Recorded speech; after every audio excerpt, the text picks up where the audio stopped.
natin yung mga update ng mga lalabs natin. Ayan si Sir Vince nung maliit pa. Naku, hindi naman halatang hindi sila magkamukha ni Amara, guys, di ba? Ganyan pala si Sir Vince nung maliit pa. Parang si Amara talaga. Girl version or a boy version ni Sir Vince talaga si Amara, guys. Totoo yun. At sabi ni Sir Vince dito, ang lola daw niya yung rason bakit ganun siya ngayon. Siguro, yung lula din niya, supportive talaga. Parang mami niya supportive sa mga apo niya Diba? At yan, pinapakita niya. Siguro, baon niya siguro to. Lagayan ng baon noon.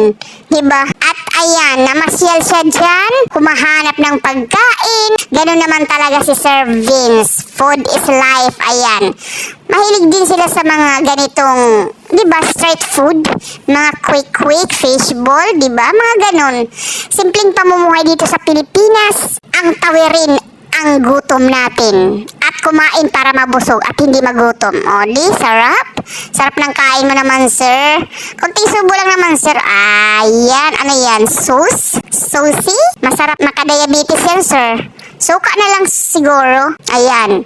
Matapos siyang kumain ng fishball, hindi pa ho siya tapos. Pag si Sir Vince talagang nakalabas, siguradong hindi lang tiyan yung mapupuno sa kanya, pati mga pocket niya mapupuno rin. Siyempre, sinishare din niya yung mga ganitong moment bilang daddy niya sa dalawa niyang anak na napakaganda naman talaga, na kahit saan ang gulo tingnan, love na love talaga niya. O, diba? Ganun talaga yung tatay Yung feeling mo, syempre, nire-reminis mo at saka sinishare mo kung ano yung magiging feeling mo na wala ka pang anak sa may anak na. Ganun si Sir Vince. O, diba? At si Miss Bionic, every girl has that one male friend. Oo naman. Kaya wag niya nang isyuhin kapag may kasama si Miss Jubes na lalaki. Friend lang talaga niya yun, okay? Yung mga experience na ganito, sinong nakaka-relate dito? Yung mga ganitong palaro noon, mga friends mo, doon kayo pumunta sa mga bukid-bukid at maglaro ng mga tumbang preso, ligo sa dagat, ligo sa tubig, syempre tago-taguan, mga ganito phone call, diba?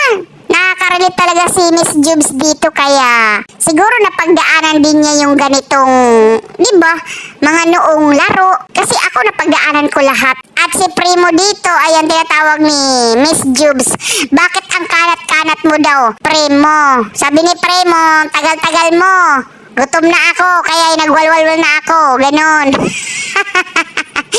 Talaga si Primo pasaway. Parang amo niya pasaway din, ayaw pang umamin. Ganun.